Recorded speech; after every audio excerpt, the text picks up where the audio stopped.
பிதா, குமாரன், பரிசுத்த ஆவியின் நாமத்தினாலே துதியும் கனமும் உண்டாவதாக.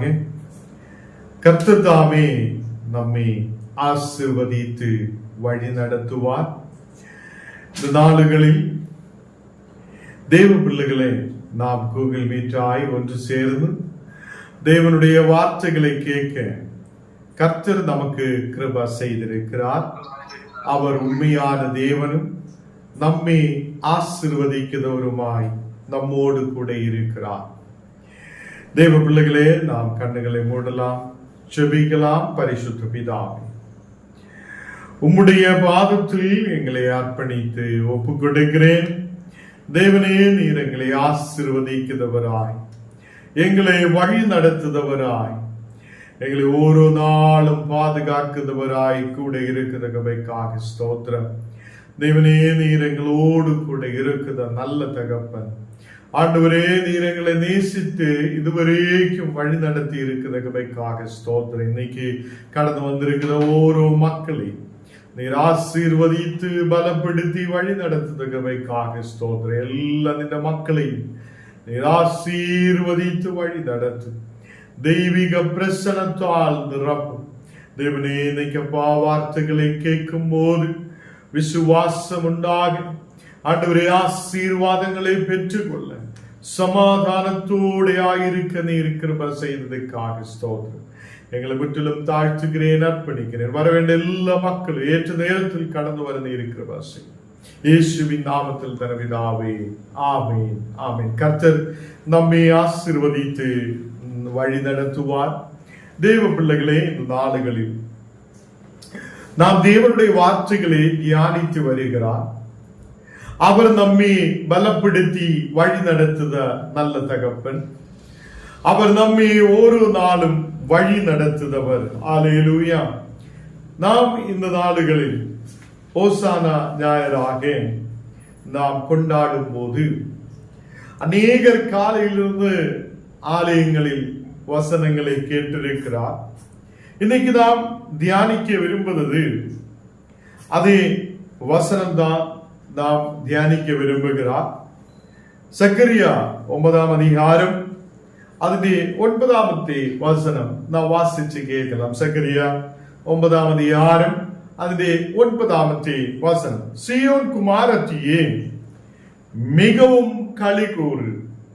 எருசலேம் குமாரத்தியே, கம்பீர்.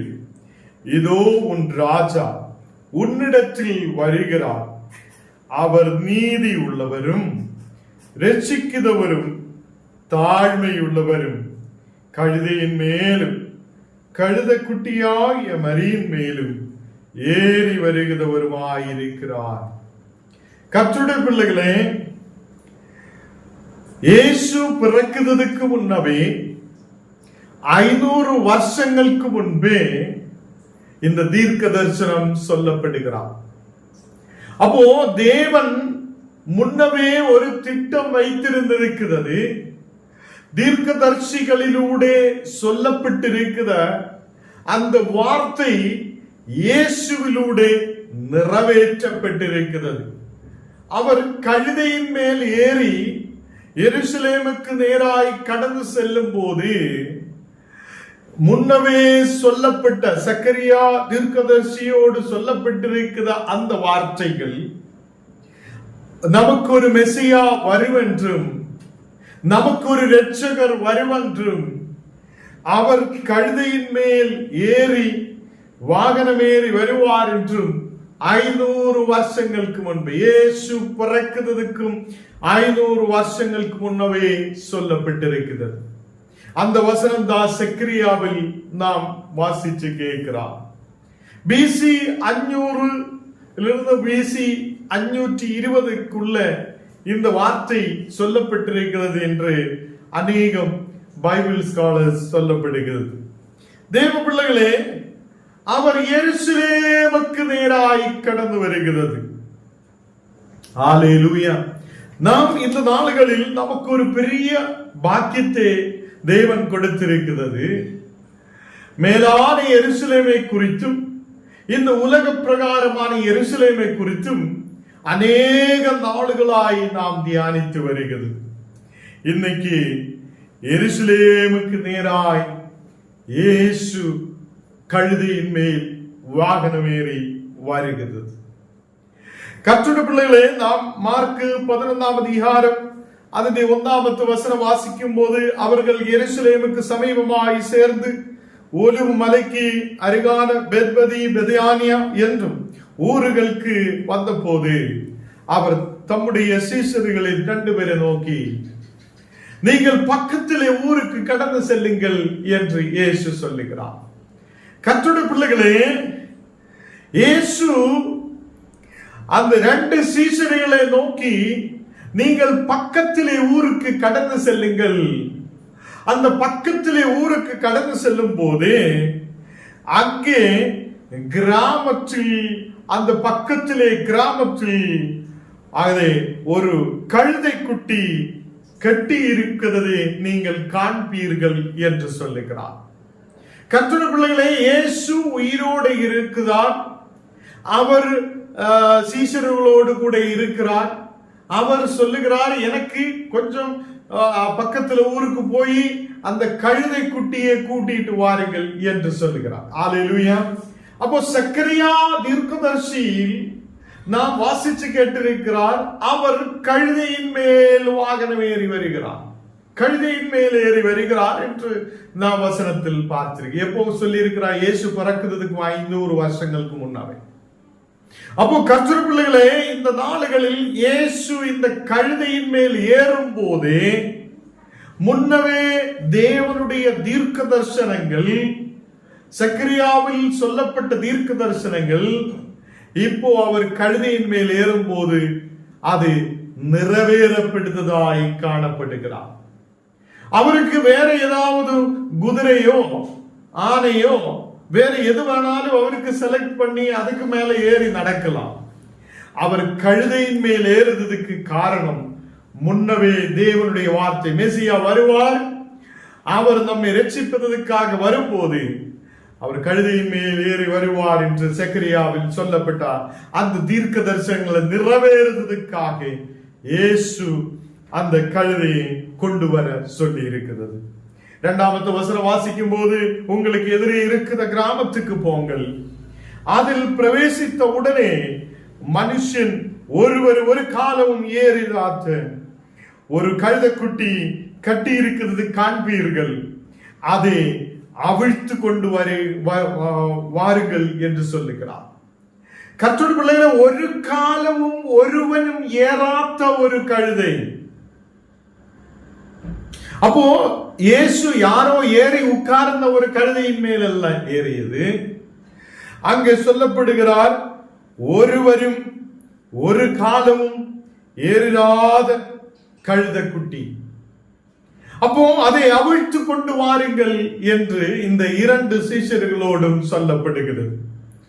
இந்த நாடுகளில் கர்த்தருடைய பிள்ளைகளே, ஞானம் நீங்களும் தேவனை விசுவசிக்கும் போது, தேவனை ஆராதிக்கும் போது, நாம் கர்த்தருக்கு முன்பாக நாம் அடிமையாயிருக்கும் போது எப்படி வேணாலும் போய்கொண்டிருந்திருக்கிறார். சாத்தானுக்கு அடிமையாயிருந்த போது, அநேக மனிதர்களுக்கு அடிமையாக்கப்பட்ட போது, இந்த உலகத்துக்கு அடிமையாக்கப்பட்ட போது, நாம் எப்படியோ நம் வாழ்க்கையை கொண்டு போகப்பட்டிருக்கிறது. இன்னைக்கு நாம் மேலான எருசலேமுக்கு நேராய் கடந்து வந்திருக்கிறது. அங்கே பரிசுத்தம் இருக்கிறது, தேவனுடைய அன்பு இருக்கிறது, கர்த்தருடைய வல்லமை அந்த இடத்தில் இருக்கிறது. தேவன் நம்மை பரிசுத்தத்தோடு வழி நடத்துகிறார் என்று மேலான எருசலேமில் நாம் தியானிக்கும் போது வாசித்து கேட்டிருக்கிறார். கர்த்தருடைய பிள்ளைகளே, இந்த கழுதையும் யாரு ஏறி உட்கார்ந்ததல்ல. நமக்கு தெரியும், நம்ம ஒரு புது வண்டி வாங்கும் போது யாரும் ஏறக்கூடாது, ஃபர்ஸ்ட் ஞான் தான் ஏறி உட்காரணும் என்னெல்லாம் நம்ம நினைக்கும்.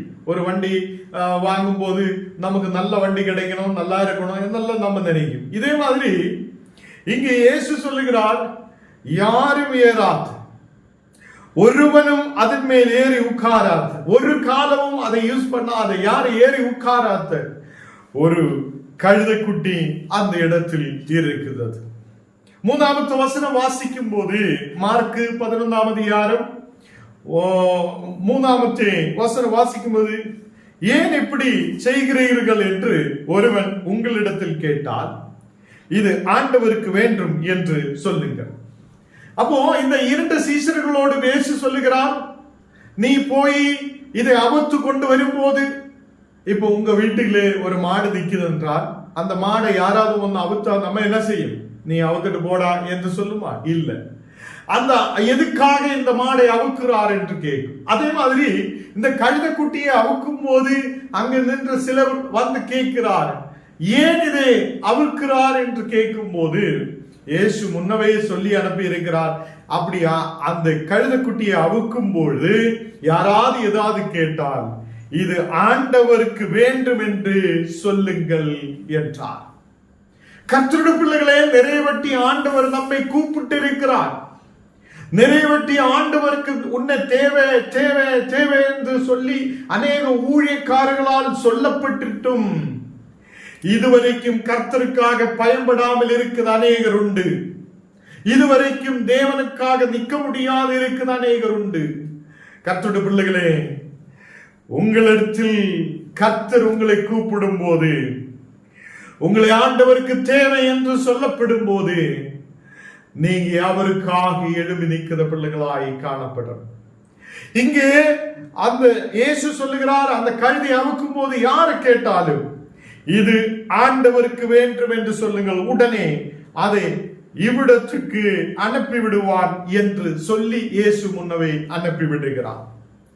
அப்போ அந்த கிராமத்துக்கு 2 பேர் போகும் போதே இயேசு முன்னவே சொல்லுகிறார், அங்க யாராவது கேட்டா இது கர்த்தருக்கு தேவை என்று சொல்லு. அப்போ கர்த்தருக்கு தேவை என்று தெரிந்தால் பின்னே நோ என்று சொல்ல மாட்டேன், கொண்டு போ என்று சொல்லு.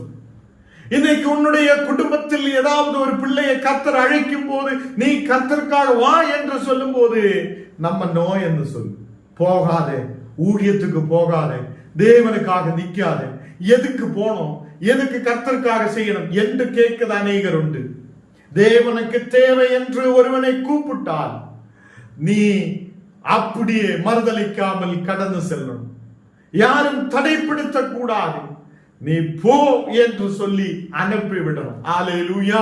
இந்த நாடுகளில் தேவனுடைய பிள்ளைகளை, நமக்கு விசுவாசம் இருக்கிறார், நமக்கு நம்பிக்கை இருக்கிறார், தேவனோடு சார்ந்து இருக்கிறார், விசுவாசத்தோடு முன்னாடி கடந்து செல்லுகிறார் என்றாலும் அவர் கூப்பிடும் போது நம்ம கொஞ்சம் யோசிக்கும், எதுக்கு போனோம், எதுக்காக முன்னாடி போனோம், எதுக்கு என்னுடைய பிள்ளைகளை தேவனுடைய ஊழியத்துக்கு அனுப்பணும் என்றெல்லாம் நம்ம யோசிக்கும். அவங்கள வேற ஏதாவது பேட்டரி கம்பெனிக்கு அனுப்பலாம், அவங்கள ஜூஸ் ஃபேக்டரிக்கு அனுப்பலாம், அவங்கள ஏதாவது குடிக்காரரா மாற்றலாம் என்னெல்லாம் சொல்லி நம்ம அவங்கள தள்ளிவிடும். போ, ஊழியத்துக்கு என்று சொல்லியால் நீ போகாதே என்று சொல். இப்படிதான் நம்முடைய வாழ்க்கை இருக்குது. இங்கே கழுதையை அவுக்கும் போது மக்கள் சில பேர் வந்து கேட்கிறார், ஏன் இந்த கழுதையை நீங்கள் அவிழ்க்கிறார்கள் என்று கேட்கும் போது இயேசு சொன்னபடியே அங்கே சொல்லுகிறார், இது கர்த்தருக்கு தேவை. அல்லேலூயா. இது கர்த்தருக்கு ஆண்டவருக்கு வேண்டும் என்று அங்கே சொல்லப்படுகிறார். 5வது வசனத்தில் நான் வாசிக்கும் போது, அப்பொழுது அங்கே நின்றவர்களில் சிலர், நீங்கள் கழுத குட்டியை அவிழ்க்கிறது ஏனென்றால் என்று அங்கே ஒரு கேள்வியை வைக்கிறார். 6வது வசனத்தில் இயேசு கற்பித்தபடியே அவர்களோடு சொல்லுகிறார், இது இயேசுவுக்கு தேவை என்று சொல்லப்படுகிறார். இங்கே 7வது வசனத்தில் அவர்கள் அந்த குட்டியை இயேசுவினிடத்தில் கொண்டு வந்து அதன் மேல் தங்கள் வஸ்திரங்களை போட்டார்கள், அவர் அதன் மேல் ஏறி போனார்கள். கர்த்தருடைய பிள்ளைகளே, இந்த குட்டியை கொண்டு வந்து அவங்களுடைய வஸ்திரங்களை அதன் மேல் போட்டிருக்கிறார்கள். அந்த வஸ்திரங்களை போட்டதும் இயேசு அதன் மேல் ஏறி அவர் போகிறார்கள். அநேகர் தங்கள் வஸ்திரங்களை வழியிலே விரிக்கிறார்கள். அநேகர் தங்கள் வஸ்திரங்களை வழியிலே விரித்து விட்டார்கள். வேறு சிலர் மரக்கிளைகளை தரித்து வழியிலே பரப்பினார்கள் என்று வசனத்தில் பார்க்கிறார்கள். முன் நடப்பவரும் பின் நடப்பாரும். முன்னாடி போகுத மக்களும் பின்னாடி போகுத மக்களும் ஓசன்னா கர்த்தரின் நாமத்திலே வருகிறவன் ஸ்தோத்தரிக்கப்பட்டவன் என்று சொல்லப்படுகிறார். அல்லேலூயா. கர்த்தருடைய பிள்ளைகளை, கர்த்தருடைய நாமத்தில் வருகிறவன் ஸ்தோத்தரிக்கப்பட்டவன் என்று எல்லா மக்களும் அதை சொல்லுதான் ஒரு சூழ்நிலை. முன் நடப்பாரும், இயேசுவுக்கு முன்னாடி போகுதவங்களும் இயேசுவுக்கு பின்னாலே வருகிறவங்களும் எல்லாம் தேவனுடைய நாமத்தை புகழ்ந்து பேசுகிறார். ஹோசன்னா, கர்த்தரின் நாமத்தினாலே வருகிறவன் ஸ்தோத்தரிக்கப்பட்டவன் என்று சொல்லுகிறார். 10வது வசனம் நாம் வாசிக்கும் போது, கர்த்தரின் நாமத்தினாலே வருகிற நம்முடைய பிதாவாகிய தாவீதின் ராஜ்யம் ஆசீர்வதிக்கப்படுவதாக, உன்னதத்திலே ஓசானா என்று சொல்லி ஆர்ப்பரித்தார்கள். கர்த்தருடைய பிள்ளைகளை, எருசலேமுக்கு நேராய் கழுதையின் மேல் ஏறி வருகிறார் நம்முடைய கர்த்தர்.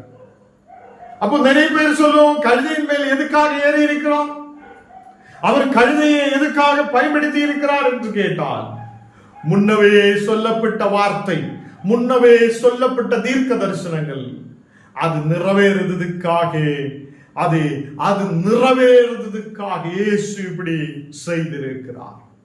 கர்த்தருடைய பிள்ளைகளை, தேவன் ஒரு பெரிய திட்டத்தை வைத்திருந்திருக்கிறது. இந்த உலகத்தில் ஒரு மெசியாவை அனுப்ப வேண்டும், ஒரு இரட்சகரே, ஒரு மசிகாயை அனுப்ப வேண்டும் என்று தேவ திட்டமாய் இருந்திருக்கிறது. 500 இயேசு பிறக்கிறதுக்கும் 500 வருஷங்களுக்கு முன்னவே சொல்லப்பட்ட ஒரு வார்த்தை, அவர் கழுதையின் மேல் ஏறி வருவார்.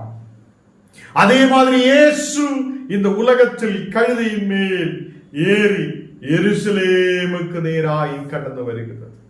கர்த்தருடைய பிள்ளைகளே, இது ஒரு தீர்க்க தரிசனத்தின் நிறைவேற்றப்பட்டதாய் இருக்கிறது.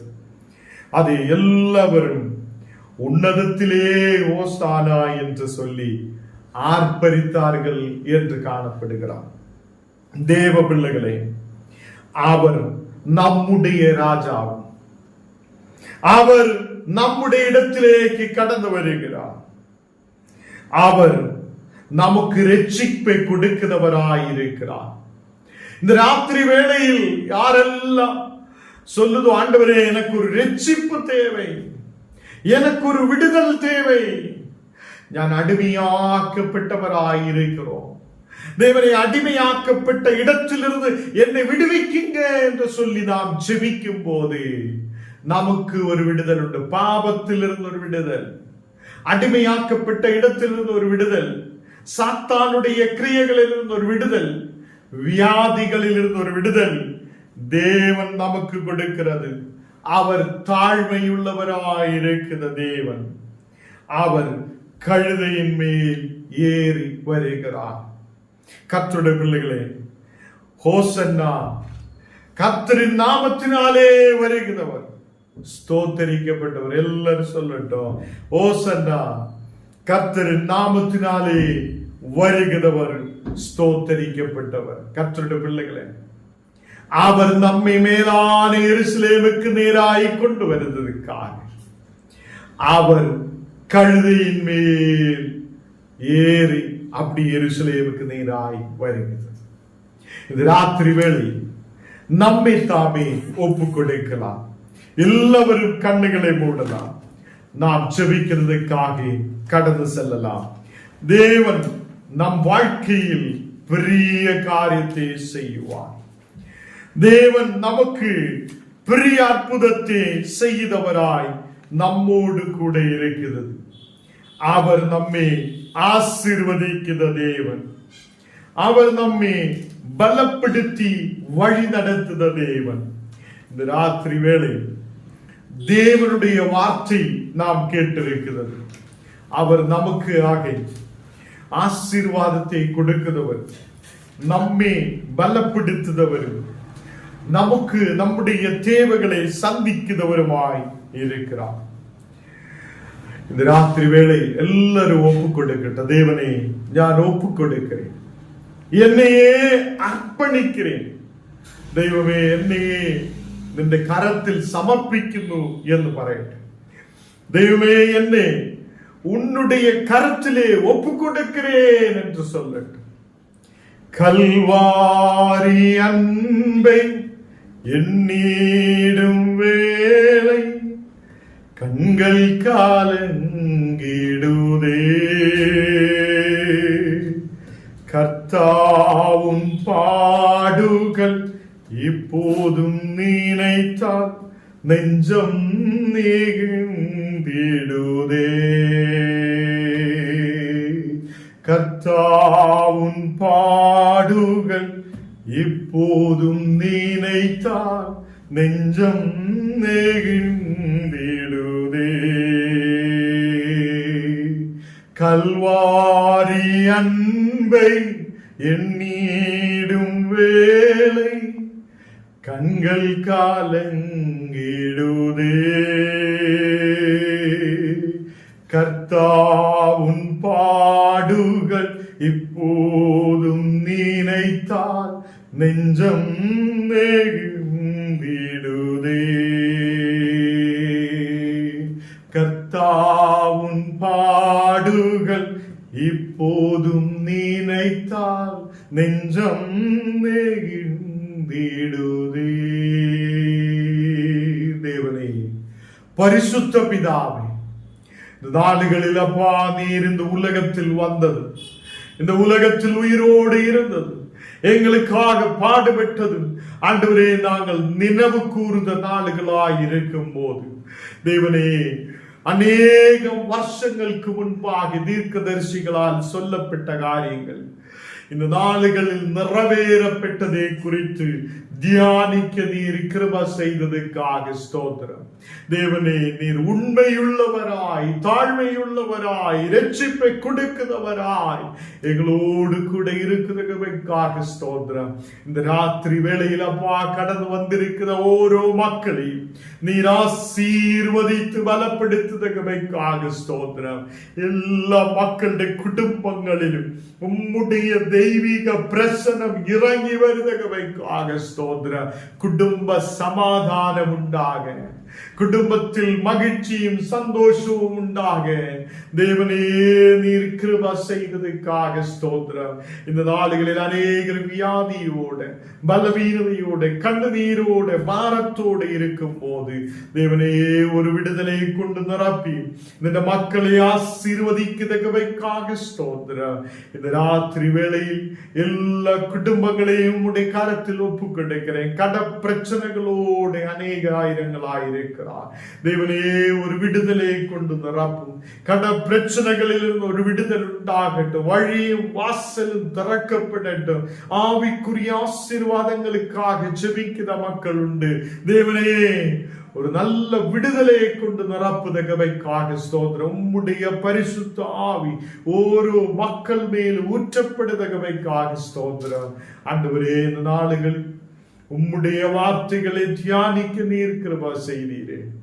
இனியும் அநேக மக்கள் கடந்து வர சமாதானத்தை பெற்றுக்கொள்ள, வசனத்தை பெற்றுக்கொள்ள ஆண்டவரே உம்முடைய வார்த்தையிலே நிலநிற்கப்பட நீர் கிருபை செய்ததற்காக ஸ்தோத்திரம். இந்த நாளுகள் விசேஷால் வந்திருக்கிற ஓரோ மக்களை உம்முடைய கரத்தில் ஒப்புக் கொடுக்கிறேன்.